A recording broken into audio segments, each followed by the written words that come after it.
This week I had a bad journey, one of those trips that hit an unexpected problem and therefore took a lot longer than I'd anticipated. The extra time on that journey gave me a chance to think, a chance to reflect on the way what we drive affects how easy a journey can be, or how difficult and complex in some instances. Let me share that thought process with you today.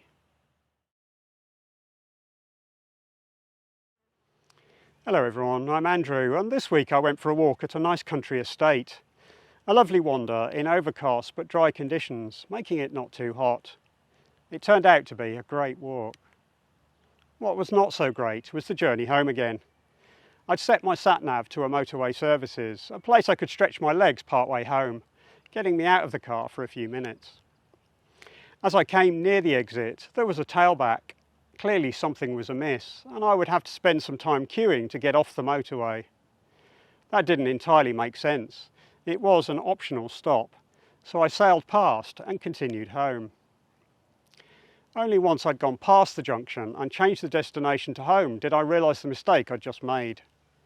The sat-nav estimated a 90-minute delay due to traffic. At first I thought it was a bug in the infotainment system, but no, I soon realised it wasn't a bug. It dawned on me that the previous junction was busy because everyone was trying to avoid the delay I would get stuck in. Ahead of me, the motorway was blocked by something as yet unknown, and I was now heading for a long tailback. All too soon, we came to a grinding halt. Not a slow-moving section, but a complete stop. As the minutes ticked by, it became clear this was going to take a long time. When we did move, it was only by a couple of car lengths at a time. So there I am, stuck, and my mind starts to wander. I wonder how long I would be stuck for. Will I run out of energy in my EV? No, a quick glance at the dash, and I realised I had plenty, no problem there. Having said that, I did turn the aircon off. I didn't actually need it at that time of the evening. The outside temperature was the same as the inside, so it might as well not cycle on and off, using energy for very little benefit. The minutes ticked by. A few small moves forward, but nothing much. I was over 5 miles from the next exit, and it was going to take a long time to get there. I started to look around, see who else was in my position. Lots of cars, a mixture of drivetrains. An Ioniq 6, an EV, to my right for a while, a Japanese hatchback of some form behind. I looked ahead and noticed the heat haze rising in the distance, the shimmer of rising air currents from a lot of hot engines. So many cars sat, idling. I realised how lucky I was in comparison to everyone else. I drive an EV, and an EV doesn't use any energy or generate any heat when it's not doing anything.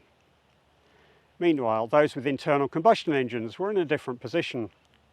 Unless they switched them off, or their stop-start system did it for them, they would be getting hotter and hotter. Stop-start, there's an interesting evolution. A system designed to minimise pollution by stopping the engine from running when it's not doing useful work, as would be the case in a traffic jam. It's an interesting development, but brings with it two problems. The first problem can be us. We tend to find things stopping the engine at inappropriate moments a bit annoying. In the UK, we have a lot of roundabouts, and stop-start systems tend to turn off the car just as we're about to pull onto a roundabout. And that can delay us, make us miss our turn, our chance to make progress. As a result, we oftentimes turn the start-stop off, disable it so that it can't leave us without power, making it somewhat less effective a feature than it was intended to be. If it is off, or we don't have that option, the decision on when to stop the engine is on us. We have to decide whether to leave it running or not. Some of us live in blissful ignorance, not knowing or caring how the engine works, what makes it tick, and what inputs we need to take note of in making that decision. But if you do know anything about how an internal combustion engine works, you appreciate how the liquid fuel and air are burned to generate an expanding ball of gases that drive the piston down on the power stroke, then your mind might start to stray to that second problem. The funny thing is that the heat that is generated isn't really what we want. We have to have it because the hot gases take more space than the original mixture, and that's what makes the engine turn, does the work we need. But once the heat is generated, we need to deal with it, to remove it from the engine. Partly so that the engine doesn't melt, but also to make it cool enough that the next combustion creates the same amount of expansion. That's what the cooling system is for. It exists to move the coolant away from the engine block and to the radiator, from where it can be passed into the surrounding air, reducing the temperature of that coolant and allowing the cycle to continue. Most of the time, a car is moving, and the radiator gets help in doing its job from the airflow over and through it, caused by that movement. But in a traffic jam, that's not the case. All of the cars are stationary, all trying to keep themselves cool in a little bubble of almost stationary air, alongside all of the others doing the same. That makes the cooling system work a bit harder. It runs a bit hotter than normal.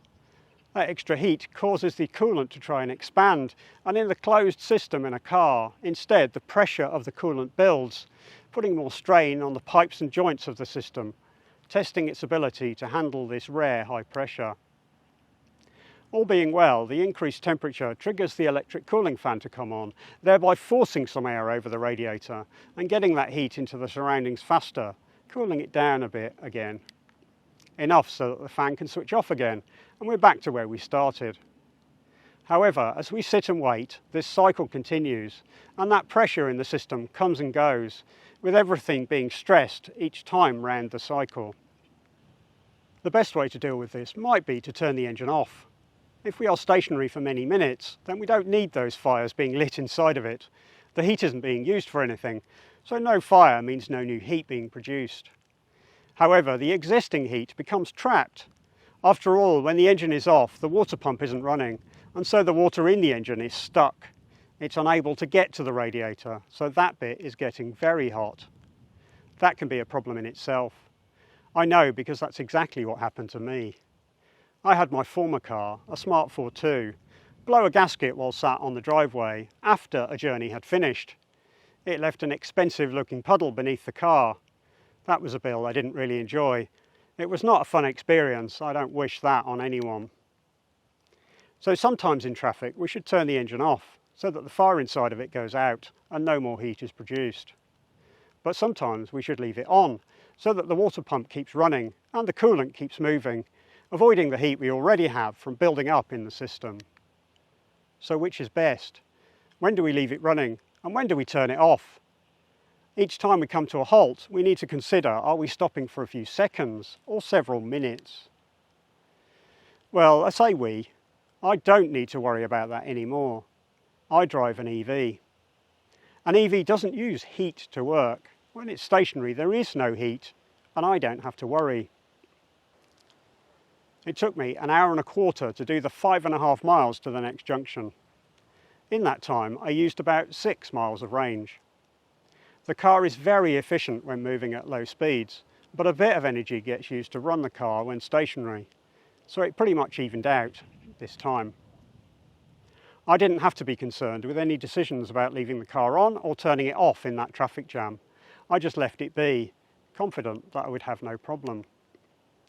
Furthermore, I wasn't one of the cars that ended up on the hard shoulder, waiting for the recovery services to help me, of which I passed about a dozen. I don't know if that was because of overheating or running out of petrol, but it was only ICE cars that had to stop. When it comes to battling slow traffic, an EV is the car to be in. An electric motor is simply the best tool for that job, and since traffic can appear out of almost nowhere, as it did to me, even in the middle of a long journey like that, perhaps long after a hybrid has flattened its battery, for example, that means an EV is really the best tool for the job pretty much everywhere. These days, now that EVs have plenty of range on board, an EV is a great choice for most people. So next time you hit traffic and you aren't in an EV, you might ask yourself whether your car has the best drivetrain or whether it's instead got what you know and are simply nervous of moving beyond. I, for one, don't miss internal combustion. I'm very glad I no longer try to second guess the best approach when sat stationary, wondering whether to leave the engine on or turn it off, and which is likely to do the least damage to the car. I drive an EV. That's fine in traffic, and on the open road as it happens. It's simply a better solution to personal transportation than an ice car, in my opinion, having tried both. Thanks very much for joining me. If you have questions or comments, then leave them in the appropriate section. I'd love to hear your thoughts in that section. Was I really the only one getting stressed in traffic jams whilst driving an ice car? Or have you worried about overheating as well? Do you instead find that blissful ignorance of how an ice car works is helpful to you? If you've liked the video, then it's a big help to me if you click the thumbs up button. And I'd love to have you as a subscriber if you want to see more from me. Thanks.